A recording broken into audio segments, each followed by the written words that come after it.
Now we will learn how the evolution of watches took place. Subscribe to the channel, enjoy watching.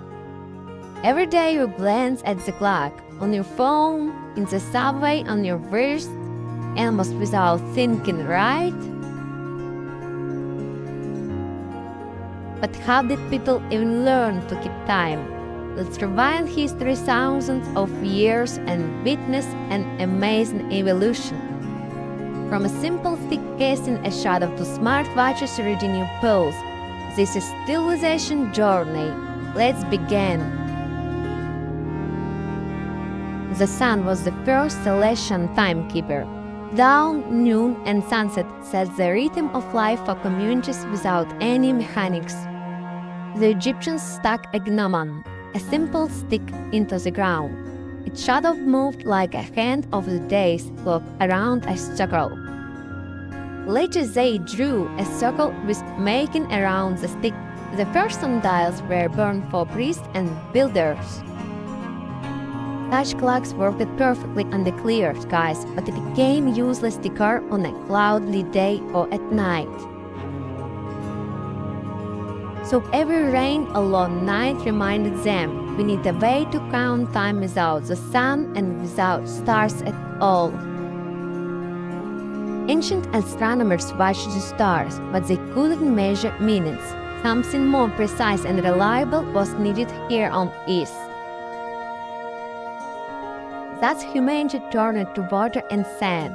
They flowed evenly and silently, day and night. Yet several centuries of inventions and observations of day, shadow cycles still between us and water clocks. Let's see how trickles and streams turned into the first reliable stopwatches and antiquity, the clopsiders of great civilizations. A clopsider water clock slowly transferred water from the upper bowl to the lower, creating a steady rhythm without sunlight. In Greece, such clocks limited orators in court when their water ran out, fall silent at once and hear the judge. Drops of water become civilization's first, second fix, slow but reliable for rituals and scientific experiments.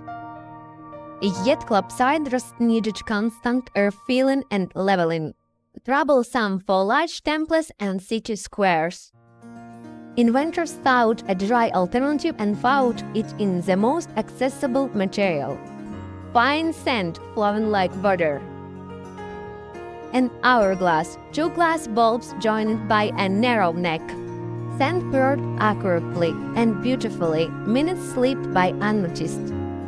A soldier saw how long until the guard changed, and a scientist until an experiment ended, with no errors and no mechanics.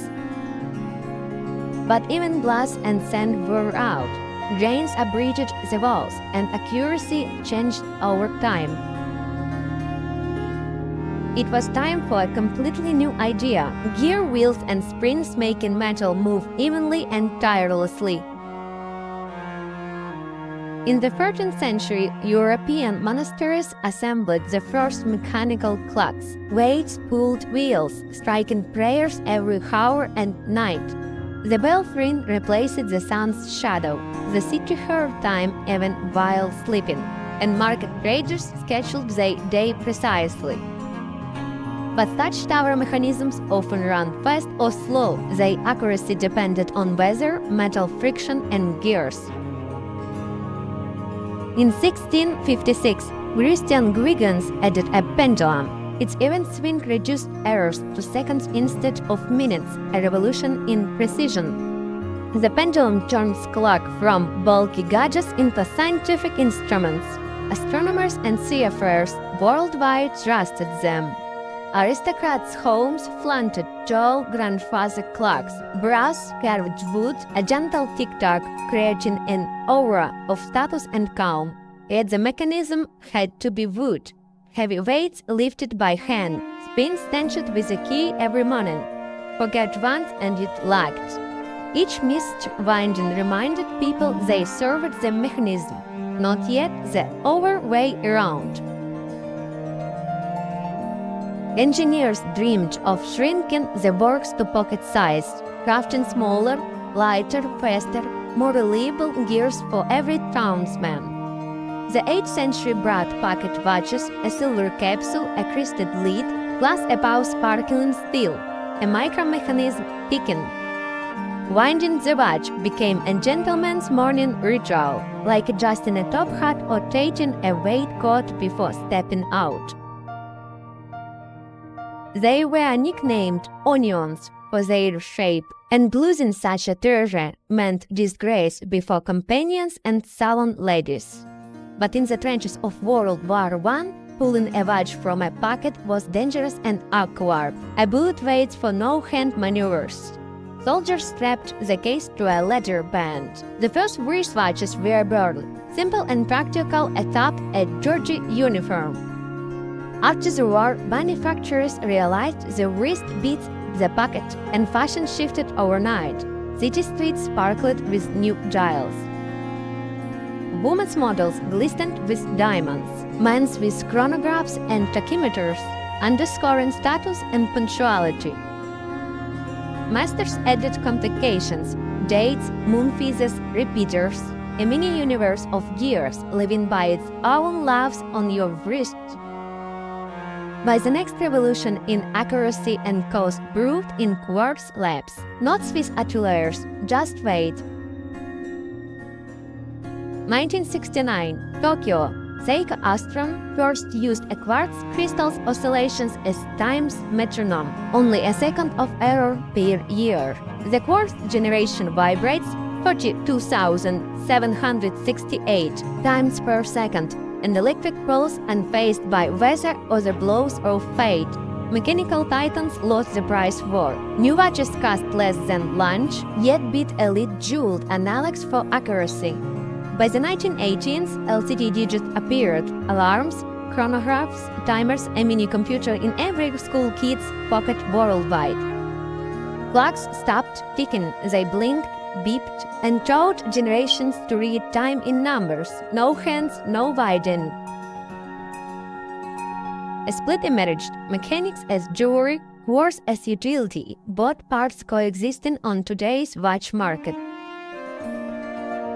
But the internet age demanded bigger screens and processors in wrist cases for notifications and health sensors. By the 2010s, smartwatch prototypes could show email, but batteries died in a day and heated like a kettle on their wrist. Energy-efficient displays and Bluetooth brought a breakthrough. Linking two smartphones gave them a second wind and millions of users. Today, Apple Watch, Galaxy Watch, and dozens of brands measure pulse, sleep, oxygen, and even stress in real time. A watch has become a personal trainer. It vibrates when you sit, raises your steps, and counts calories without mercy. It takes calls, pays in stores, opens hotel doors, the whole universe on your wrist with a gesture and NFC. Yet, 1,000 of years ago, their main task is to remind you that the time relentlessly marches on every second. The hardware grieves smart, but the concept is unchanged. A tiny computer checks a standard and tells you the truth each moment. Designers revised round displays or kept rectangular ones, arguing heritage versus future, but the choice is always yours. Platforms collect data and build ecosystems, making the watch part of your digital identity and healthy control our body and time. Perhaps soon wrist device will move under the skin, but measuring time will remain eternal, like humanity and this rhythm. For now, we wear them proudly, comparing marathon pulse or breakfast notification every day anew. From the gnommon's shadow to the OLED screen, a 5,000-year journey now fits in your palm. The evolution of the clock mirrors humanity's own curiosity, engineering, design, and the eternal desire to control invisible time. What technologies await us next? Subscribe to learn the history of other everyday things and don't lose a single second of the future with us here.